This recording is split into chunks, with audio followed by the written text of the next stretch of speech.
Good morning student. मैं आपकी हिंदी अध्यापिका प्रीति शर्मा आज आपको कक्षा 4 का हिंदी साहित्य में पाठ 5 पढ़ाने जा रही हूँ। इसका शीर्षक है मोहित का सबक। बच्चों, ये एक ऐसे बच्चे की कहानी है जो अपनी माँ की बातों पर बिल्कुल ध्यान नहीं देता था। चलिए अब हम इस पाठ को पढ़ते हैं। जब स्कूल से घर आकर मोहित ने अपना बैग फर्श पर फेंका तो उसमें से कुछ फटी हुई कॉपियां और पुस्तकें बाहर निकलकर बिखर गईं। उसकी माताजी ने जब यह देखा तो उनका पारा चढ़ गया। उन्होंने एकदम उसके गाल पर थप्पड़ जड़ दिया और बोली, स्कूल में पढ़ते हो, वहाँ यही सब सिखाते हैं क्या? कितने दिन से देख रही हूँ, कभी बैग फेंक देते हो, कभी मोजे और जूते निकालकर इधर उधर मारते हो। सुबह से शाम तक जी तोड़ काम करती हूँ, तब कहीं जाकर मुश्किल से 1,000 रुपया महीना मिलता है। पता है कैसे पढ़ा रही हूँ तुझे? देखो तो सही क्या हालत बनाई हुई है कॉपी किताबों की। शर्म नहीं आती क्या? मोहित की ऐसी आदतों से उसकी माताजी बहुत परेशान थी। मोहित के पिताजी की एक हादसे में मृत्यु हो गई थी। घर का गुजारा बड़ी मुश्किल से चल रहा था।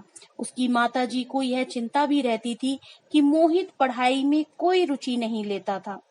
उधर मोहित को माँ पर गुस्सा आ रहा था। पलंग पर पड़ा वह रोता रहा, कुछ सोच रहा था। अचानक उसके दिमाग में एक विचार कौंधा कौंधा यानी आया। क्यों ना मैं पास वाले शहर में अपने दोस्त दीपक के पास चला जाऊं। बस फिर क्या था, वह माँ के घर से निकलने का इंतजार करने लगा और जैसे ही वे पड़ोस में किसी काम से गई, वह चुपके से घर से बाहर निकल लिया और बड़े बड़े कदम भरता हुआ चलने लगा। कुछ देर बाद मोहित की माताजी घर आ गईं। जब उन्हें मोहित कहीं नजर नहीं आया तो वह उसे ढूंढने लगी। फिर उन्होंने सोचा कि वह अपने किसी दोस्त के पास गया होगा, थोड़ी देर में आ जाएगा। धीरे धीरे अंधेरा घिरने लगा और रात हो गई। मोहित अभी तक घर नहीं लौटा था। उसकी माँ की चिंता बढ़ने लगी। उधर मोहित अभी दीपक के घर वाली गली में दाखिल ही हुआ था कि उसने देखा कि एक लड़का बिजली के खंभे की रोशनी में पढ़ने में व्यस्त था। वह उसके पास गया और उसे एकटक देखता रहा। फिर उसने पूछा, क्या कर रहे हो भाई?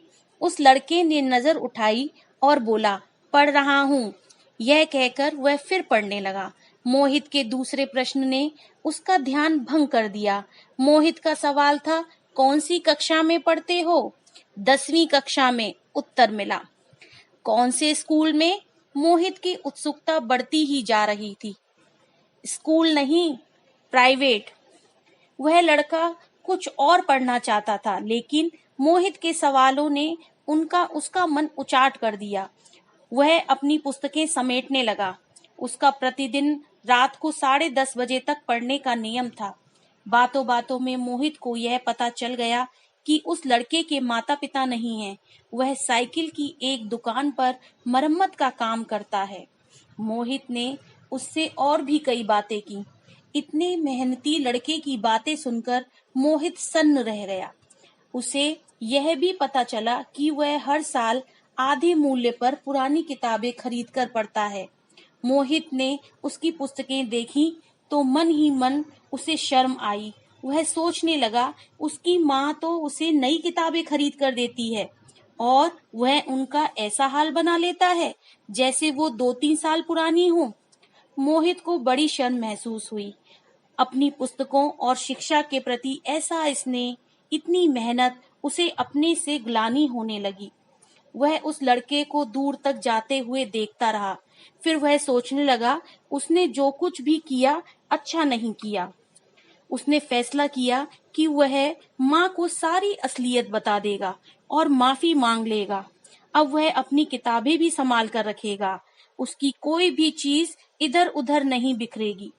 मोहित काफी देर तक वहीं यही सब सोचता रहा। हालांकि एक बार उसके मन हुआ कि वह सामने दिख रहे दीपक के घर की घंटी बजा दे, लेकिन ना जाने क्या सोचकर उसने ऐसा नहीं किया। अब उसके कदम तेजी से पीछे की ओर लौट रहे थे, अपने घर की तरफ। उसे अपने गलत होने का एहसास हो चुका था। जीवन मूल्य, हमें बड़ों की बातों को सुनना और समझना चाहिए। हमें अपने माता पिता का आभारी होना चाहिए। बच्चों, यह पाठ आज यहीं समाप्त होता है। धन्यवाद।